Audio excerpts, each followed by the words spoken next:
Assalamualaikum warahmatullahi wabarakatuh. Alhamdulillah, alhamdulillahilladzi an'amana bi ni'matil imani wal islam. Asyhadu an la ilaha illallah wahdahu la syarika lah. Wa asyhadu anna Muhammadan abduhu wa rasuluh. Allahumma salli wa sallim wa barik ala habibina al-Mustafa Muhammad wa ala alihi wa sahabatihi wa man tabi'ahum bi ihsanin ila yaumiddin. Rabbana iftah bainana wa baina qaumina bil haqqi wa anta khairul fatihin. Rabbana la tuzigh qulubana ba'da idh hadaitana wa hab lana min ladunka rahmah innaka antal wahhab. Amma ba'd. Ma'asyiral muslimin rahimakumullah.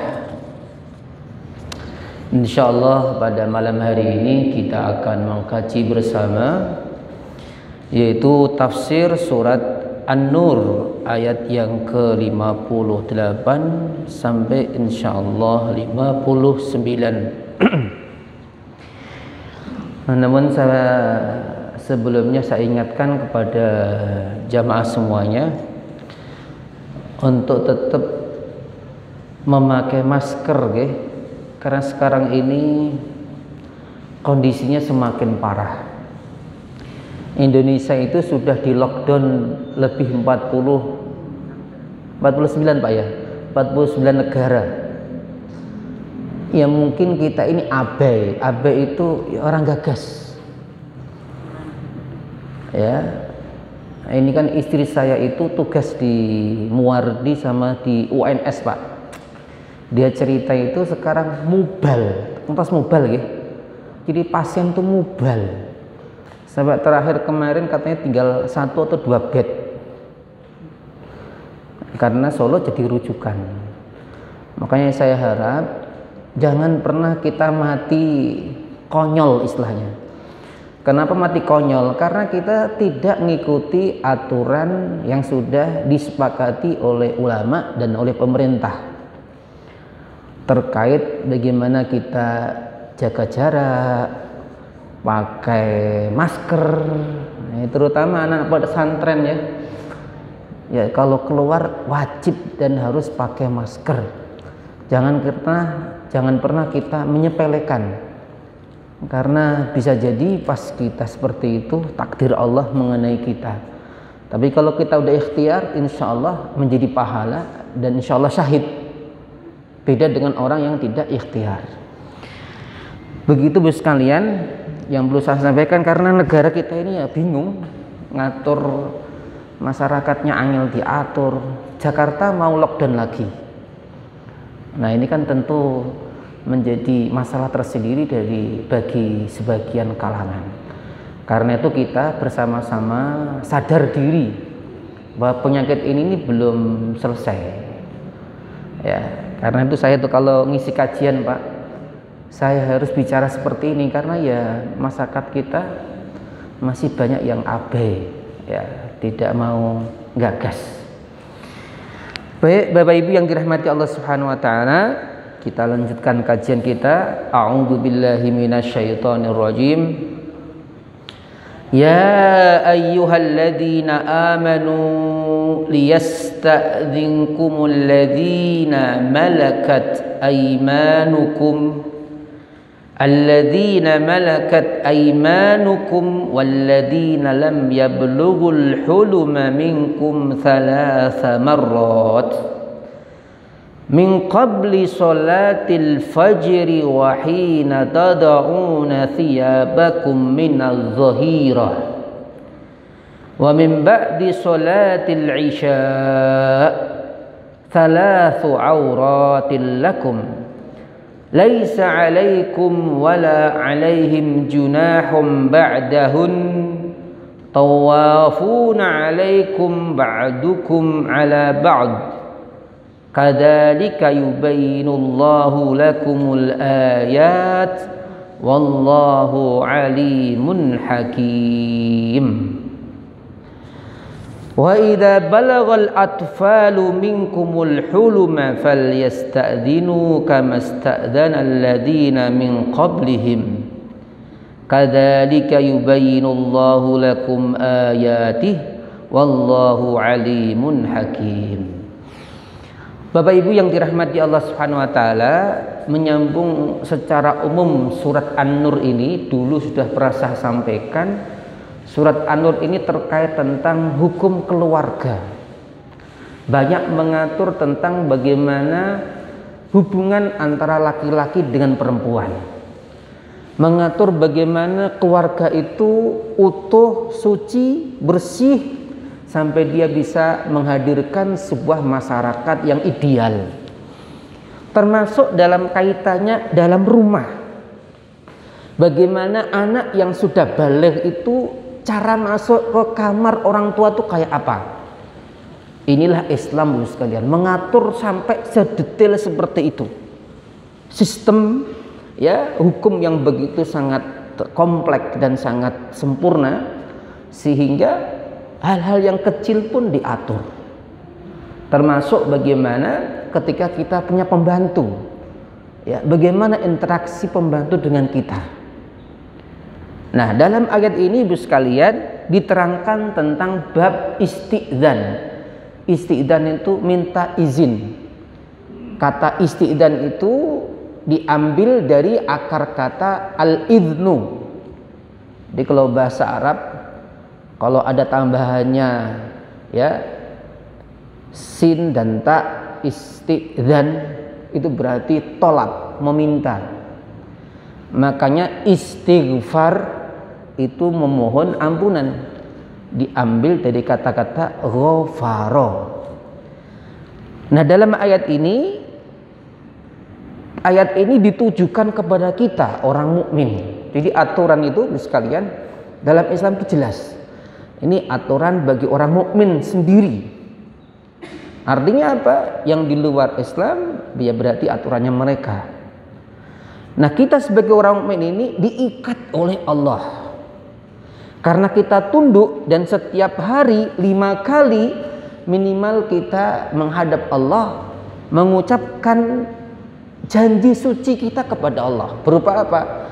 Asyhadu alla ilaha illallah. Ya, ini kan janji kita kepada Allah. Nah, kenapa Bapak sekalian disunahkan kalau kita sedang tahiyat awal atau tahiyat akhir itu falyuharrik asabi'ahu, menggerakkan apa? Jari telunjuknya. Sebagian kita seperti ini. Asyhadu alla ilaha illallah. Ya kan, Pak? Sebagian kita ada yang begini. Asyhadu alla ilaha illallah. Ada toh? Sebagian kita ada yang begini, asyhadu la ilaha illallah. Semuanya benar. Ya, karena memahami hadis yang menerangkan Rasulullah itu kalau sedang membaca tasyahud itu yuharrik asabi'ahu, menggerakkan ya jari telunjuknya. Yang geraknya kayak apa? Ada yang memahami begini, pokoknya bergerak sekali. Ada yang begini. Ada yang begini. Tapi nggak ada yang begini ya. Nggak ada. Jadi gerakannya pun beberapa diatur. Nah, kenapa itu kok disunahkan semacam itu? Ini untuk mengingat kita bahwa kita ini sedang bersaksi kepada Allah. Itu berarti kita sedang melakukan tajdidul ahdi, memperbaharui ya janji kita kepada Allah Subhanahu wa taala. Nah, di antara janji itu apa? Ketundukan kita sebagai orang mukmin atas segala perintah Allah dan Rasulnya. Maka dikatakan apa? Inni wajjahtu wajhiya lilladzi fataras samawati wal ard. Saya menghadapkan lurus wajahku kepada Allah Subhanahu wa taala. Dalam ayat lain dikatakan qul inna sholati wa nusuki wa mahyaya wa mamati lillahi rabbil alamin. Nah, karena itulah ma'asyiral muslimin yang dirahmati Allah SWT, kita sebagai orang mukmin ini sebisa mungkin, semaksimal mungkin nurut manut atas apa yang diperintahkan oleh Allah dan Rasulnya. Dan sekuat tenaga kita menghindari apa yang dilarang oleh Allah Subhanahu wa taala. Jadi kalau kita menjalankan itu semampu kita, usahakan. Tapi kalau kita meninggalkan itu sekuat mungkin kita tinggalkan ya apa yang dilarang oleh Allah dan Rasulnya. Termasuk dalam hal ini adalah tentang hukum istiqdan. Maka Allah SWT mengatakan, ya ayyuhalladzina amanu, hai orang-orang yang beriman. Oh Pak, jadi kalau Quran memanggil hai orang-orang beriman dimanapun dia berada, mau dia orang Jawa, orang Arab, orang Amerika, orang manapun, kalau dia merasa beriman kepada Allah, dia berarti dipanggil oleh Allah. Ya ayyuhalladzina amanu. Maka Islam ini Ibu sekalian sejak awal ya diikrarkan oleh Rasulullah, laisa li arabiyyin faqat, tidak hanya untuk orang Arab, tapi lil arabi wal ajami, bagi orang Arab dan orang selain Arab, ya, termasuk kita ya. Maka tidak ada istilah namanya Islam Arab, Islam Indonesia, enggak ada dalam ajarannya ya. Kalau budaya mungkin berbeda ya, tapi kalau ajaran itu sama semuanya. Nah dikatakan ya ayyuhalladzina amanu, wahai orang-orang yang beriman, liyasta'dinkumul ladzina malakat aymanukum, hendaklah meminta izin kepadamu. Mutu siapa? Kita sebagai pemilik atau sebagai kepala keluarga. Siapa yang meminta izin?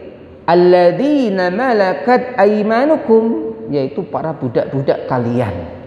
Dulu ini kan ayat ini turunkan masih ada perbudakan Pak. Bahkan Bapak Ibu sekalian ya, budak itu bukan dari hukum Islam. Jadi tolong diperhatikan, Islam tidak menciptakan hukum perbudakan, tidak. Tapi Islam merespon ya perbudakan yang ada di zamannya. Sehingga Islam mengatur beberapa aturan. Maka Islam semangatnya itu adalah membebaskan perbudakan. Sampai-sampai Umar mengatakan, lima dasta'battum waqad wulidu ahrara. Kenapa kalian memperbudak manusia padahal mereka itu telah dilahirkan dalam kondisi merdeka? Itulah semangat Islam memerdekakan para budak-budak.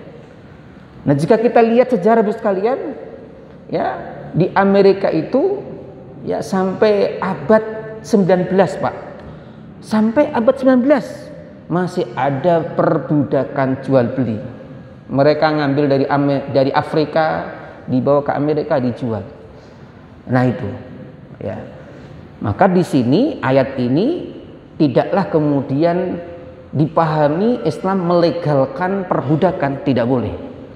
Cuma Islam memberikan tatanan kalau ada semacam ini. Seperti halnya Bapak sekalian, Islam tidak menyuruh kita berperang. Tapi kalau ada terjadi peperangan, Islam membuat aturannya. Seperti itu. Bisa dipahami nggih? Maka di sini dikatakan liyasta'dinkumul ladzina malakat aymanukum. Ya hendaklah ya meminta izin. Seakan-akan ini wajib. Kalau kita melihat redaksinya ini wajib sekalian, tapi para ulama memahaminya ini adalah sebagai petunjuk bagi kita ya. Kalau ada anak atau pembantu ya ingin masuk ke kamar khusus kita ini, minta izin. Kenapa sebabnya ayat ini turun Bos sekalian ya? Kalau kita lihat asbabun nuzul atau sebab turunnya ayat ini, satu saat Rasulullah SAW mengutus seseorang ya untuk memanggil Umar bin Khattab. Ketika itu ya pas waktu setelah zuhur. Biasanya kalau waktu setelah zuhur apa Pak? Kan istirahat ya. Sering kita melakukan namanya kailulah. Nah, ketika itu orang ini masuk saja.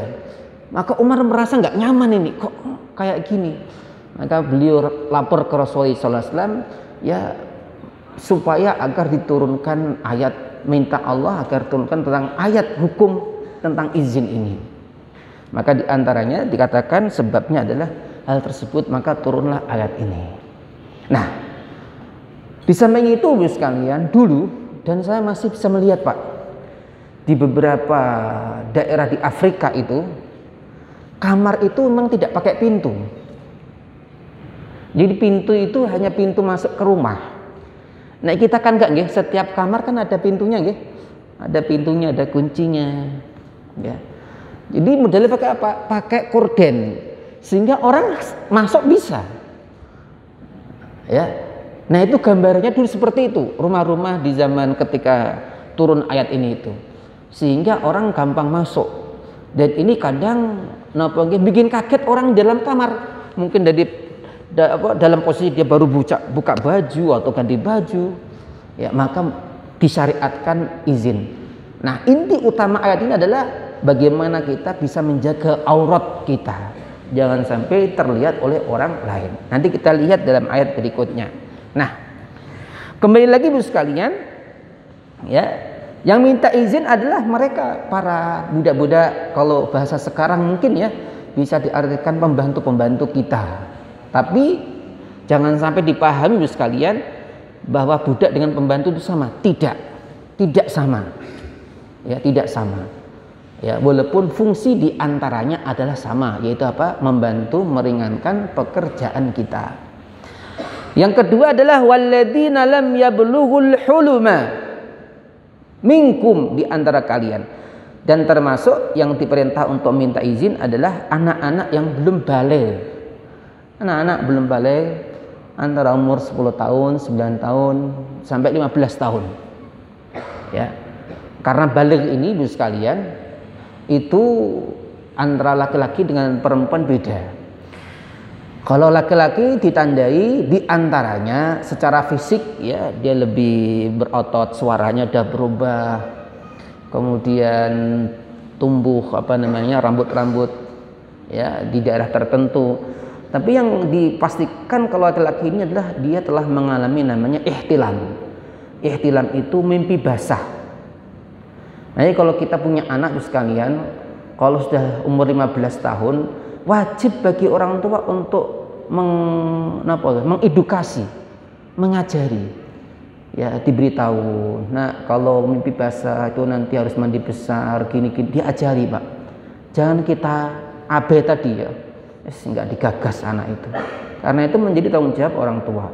Karena sejak itu, ya sejak dia balik, amal ibadah semuanya itu sudah terwajibkan baginya. Kalau perempuan itu ditanya dengan apa? Dengan namanya awalu haidin, yaitu awal ketika dia datang bulan. Ya biasanya ada sebagian yang umur 10 tahun sudah, ya kan? 12 tahun sudah. Bahkan saya punya murid Pak. Dulu saya itu kan ngajar diniyah. Itu saya kaget. Ini anak baru 9 tahun. Saya panggil, Dik, kenapa tuh Dik kamu Dik? Itu udah basah, kena kayak darah gitulah. Saya bilangin, udah kamu pulang, bilang ke ibu kamu ini. Jadi bisa jadi seperti itu. Ya kadang, karena apalagi sekarang Bu sekalian, dengan perkembangan teknologi ini sangat mempengaruhi percepatan anak cepat balik. Ya, anak cepat balik. Dan ini tentunya orang tua harus lebih sigap menyikapi perubahan-perubahan hormonal yang ada dalam diri laki-laki atau anak perempuan kita. Nah, dikatakan bahwa ada 3 waktu di mana ya kalau ada para pembantu kita atau budak-budak tersebut atau anak-anak yang belum balik ini mau masuk ke orang tua atau kamar utamanya. Nah, kapan itu? Yang pertama, min qabli sholatil fajri, ya sebelum subuh.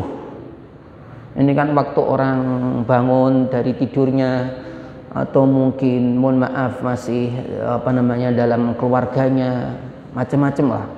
Maka dalam hal ini kalau ada sesuatu masuk harus istiqnas. Maka Bapak sekalian, sunnahnya itu kalau kita minta izin itu ada 2 Pak.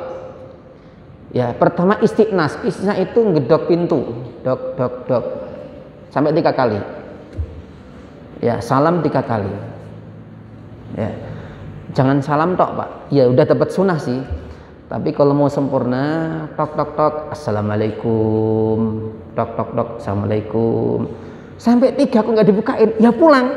jangan malah digedor-gedor lagi. Oh, itu namanya nggak sopan itu. Kan ada orang tuh, makanya Pak, kalau ada orang nyuruh kita pulang ya pulang. Wong hak dia kok, rumah dia kok. Jangan kita suudan, ini ngapain kok saya diusir-usir? Lah emang bukan rumah kamu. Nah, ini kan adab, Pak. Adab yang sekarang sudah banyak ditinggalkan. Ya karena kita tidak membudayakan di keluarga kita. Ya, anak-anak kita, makanya kenapa sekalian, orang tua itu harus didik mulai kecil. Anak kalau sudah mulai agak ya umur 9-10 tahun dipisah, Pak. Memang ini kondisinya tidak semua mudah, Pak. Saya pernah ketika menerangkan kayak gini, Pak, ditelepon orang, Pak. Karena saya siaran pakai radio, telepon orang, Ustadz, rumah saya itu hanya 1 kamar. Anak saya 4. Itu gimana Ustadz caranya mengaturnya itu? Wah, ini juga pusing saya, Pak ya. Jadi nggak mudah ternyata. Ya saya bilang, Pak, nek pas bapak kalau ibu ada acara ngoten niku, ya diaturlah piye. Karena bahaya, Pak. Karena anak itu sangat merespon sesuatu apa yang dilakukan orang tua. Maka banyak kejadian, mohon maaf guys, saya terangkan guys.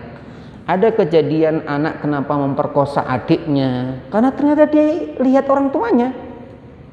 Dan itu terjadi. Ya. Makanya kenapa termasuk keberkahan hidup itu, Pak, ada tiga ciri.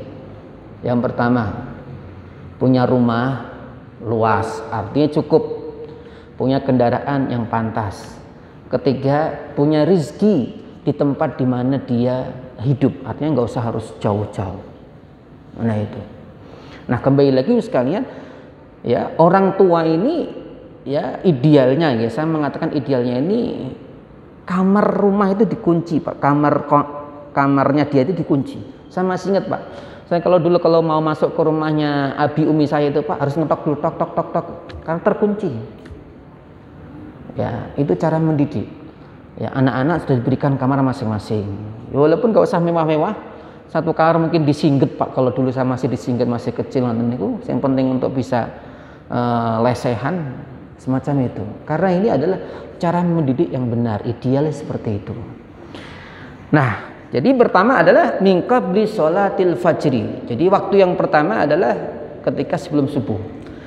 Yang kedua adalah wahina tad'una thiyabakum minadh-dhahirah, yaitu ketika kalian meletakkan baju-baju luarmu ini. Mungkin ganti baju atau apa, mau istirahat hanya pakai apa, Pak? Kaos kotang kan biasanya ngaten niku nggih. Mau tidur ya setelah zuhur. Nah ini. Nah waktu semacam itu kalau ada orang masuk harus minta izin dulu. Yang ketiga adalah wa min ba'di sholatil isya, setelah salat isya. Ngaten niki nanti setelah isya kita pulang ya biasanya kan waktu istirahat tidur dikunci. Ya. Nah ini juga ada apa yang perlu diperhatikan, Pak. Banyak kejadian. Ngapunten nggih, banyak kejadian. Terutama di beberapa kota besar, Pak. Anak-anak itu terutama nggih yang sudah mulai dewasa nggih, mereka suka ngunci pintu. Terjadi hal yang nggak benar di dalam kamar ini. Makanya standar yang bagus, Pak, yang berhak ngunci itu hanya orang tua. Jadi kamar utama itu orang tua dikunci. Tapi yang kamar anak-anak ini orang tua yang megangnya. Karena pernah kejadian ada orang bunuh diri, terus sekalian dia nggak mau keluar, ngambek. Ternyata setelah dijebrol dia sudah gantung di atas pintu. Nah ini penting sekali. Karena sekarang nih, Pak, problematika remaja ini luar biasa, Pak. Luar biasa. Banyak hal-hal yang kadang dulu waktu kita masih zaman kita, Pak, yang nggak terjadi sekarang terjadi. Ya kan pernah tahu, Pak, pernah kejadian itu viral kalau zaman sekarang bahasanya ya. Ada anak masih SD, Pak. Ternyata dia mengoleksi zaman dulu kan masih ada kepingan, Pak ya. Belum musim HP. Ya, kepingan ternyata isinya kepingan pornografi. Ya, semacam itu. Karena orang tuanya nggak gagas. Ketika ditanya, diinterogasi, dia tahu dari mana? Dari orang tuanya juga. Orang tua itu menjadi contoh sekalian, contoh. Nah, kembali lagi sekalian. Jadi 3 waktu tadi adalah ya sebelum sholat subuh, setelah zuhur dan setelah isya. Salasu aurat, 3 waktu aurat. Kenapa dikatakan aurat? Aurat itu apa sih? Aurat itu aib, Pak. Asli kata aurat itu aib. Maka kenapa aurat kita ini kita tutupi? Kenapa? Karena aib, dilihat orang itu nggak pantas. Maka disebut dengan aurat. Ya, salasu aurat. Laisa alaikum wala alaihim junahun ba'dahun. Nah, selain 3 waktu itu tidak ada masalah. Karena kebanyakan tidak dalam kondisi tadi melepas baju, ganti baju pas istirahat. Artinya dalam kondisi orang tidak mungkin auratnya itu terlihat orang lain. Tawafuna alaikum ba'duhum ala ba'd. Ini alasannya, Pak. Kenapa kok mereka ini diperbolehkan selain 3 waktu itu? Karena apa? Tawafuna alaikum. Mereka ini ya namanya pembantu kan, masuk keluar bantu kita, gotong apa macam-macam. Ya, mungkin kita nggak terbayang, Pak, ya. Raja-raja dulu itu kan punya pembantu luar biasa, Pak. Walah, nggak usah dulu lah. Sekarang ini orang-orang kaya itu, Pak, anak 1, pembantu ini 3, memandikan, memberi makan, nemenin main, minimal 3. Nah, anak 5, ya udah 3 kali 5 udah. Seperti itu, Pak. Ya, tawafuna, mereka bersama tawaf. Maka dikatakan tawaf, diambil kata-kata tawaf. Apa itu tawaf? Kan berkeliling, Pak, muter. Makna tawaf kan muter, ya. Artinya, Pak, mereka bersama kita terus. Ya. Makanya di sini, Ibu sekalian, ada beberapa hal yang perlu diperhatikan. Ya, kayak kami itu kalau ada pembantu, Pak, kalau laki-laki, ya istri saya kalau keluar ya tetap pakai hijab. Tetap pakai hijab. Karena mereka ini orang luar. Ya, pembantu kami yang perempuan tetap dia pakai minimal dia pakai tutup tutup kepala lah, apalagi kalau masih muda-muda. Beda nanti kalau udah tua-tua, nanti ada pembahasan lain. Ya. Nah, intinya apa? Tetap ya menjaga aurat itu. Karena banyak kasus-kasus semacam itu. Ini kan ayat ini inti utamanya adalah bagaimana keluarga itu terjaga. Ya, tidak ada, maaf ya istilahnya, berbuat serong. Ya, hal-hal yang tidak diperkenankan itu bisa terjaga lebih dulu, ya, dengan aturan-aturan semacam ini. Kadzalika yubayyinullahu lakum al-ayat. Kadzalika yubayyinullahu lakumul ayat. Jadi Allah yang menerangkan, Pak. Jadi ini adalah aturan Allah Subhanahu wa taala. Bagaimana Islam kepengin ya Anda itu diatur dengan begitu rupa, karena Allah yang Maha tahu tentang nafsu manusia, keinginan manusia, ya. Maka ketika kita sudah ikhtiar semacam ini, ya, insya Allah apa yang kita khawatirkan terjadi itu diminimalisir, ya. Kalaupun tidak bisa 100%, minimal itu bisa dikurangi kemungkinan-kemungkinan yang tidak benar. Wallahu alimun hakim, dan Allah adalah maha mengetahui, hakimun, dan maha bijaksana. Ini, Pak, sering saya katakan, semua hukum Allah, Pak, kita harus yakin seyakinnya bahwa itu hadir untuk kebaikan kita. Karena apa? Hukum ini dari Allah. Allah itu sifatnya apa? Al-alim, al-hakim. Al-alim itu maha mengetahui apa yang akan terjadi nantinya kayak apa. Allah maha tahu, Pak. Hakim itu artinya Allah bijaksana. Allah tahu betul bagaimana seharusnya manusia itu kayak gini, kayak gini, kayak gini. Ya, cuma manusia ini kan sok pinter, Pak. Ya, suka merasa dia paling benar, mendasarkan pakai akal dia. Ya, sehingga banyak hal yang kadang harusnya sudah bagus, ya manusia sendiri yang merusaknya. Nah, ma'asyiral muslimin yang dirahmati Allah Subhanahu wa taala, selanjutnya adalah bagaimana hukum orang-orang atau anak-anak yang sudah balik. Tadi kan yang belum balik. Kalau udah balik bagaimana? Wa idza balagal atfalu minkumul huluma falyasta'dinu kama sta'dana alladziina min qablihim. Dan ketika anak-anak kalian, al-atfal, tiflun, jadi anak-anak kita, ya, ada yang bersama kita sudah mencapai hulum. Hulum itu tadi udah balik. Falyasta'dinu kama sta'dana alladziina min qablihim. Hendaklah mereka meminta izin ya kepada kalian Ya, sebagaimana orang-orang dewasa lainnya kalau mau masuk ke kamar atau ke rumah orang lain harus izin.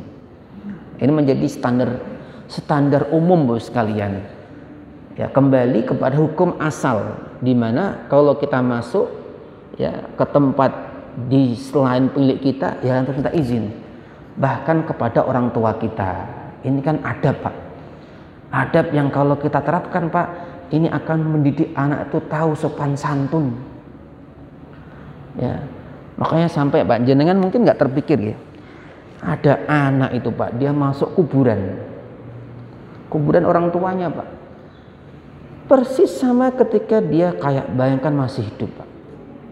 Assalamualaikum abi wa ummi, ya Allah, sama kita. Maka saya tuh kadang heran Pak, kan hukum Rasulullah SAW itu kan masih sama persis ketika dia masih hidup, artinya dalam penghormatan kita.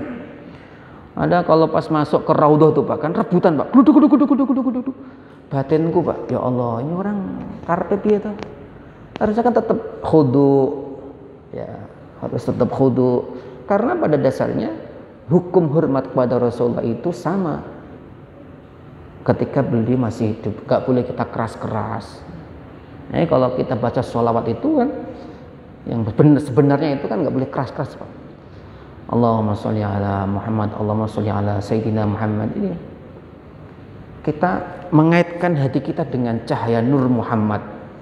Oh Pak, nah, kadang kita jadi nggak nyambung kita kadang itu. Perlunya kita tuh hadirkan Rasulullah itu seperti itu. Jadi perlu dengan kekhusyuan. Nah kembali lagi sekalian, jadi ini adab sekalian kita bentuk. Melatih anak-anak sebelum masuk, ada orang tua sopan santun. Sekarang kan enggak Pak, ada orang tua duduk guys. Ya, padahal ada adab-adabnya.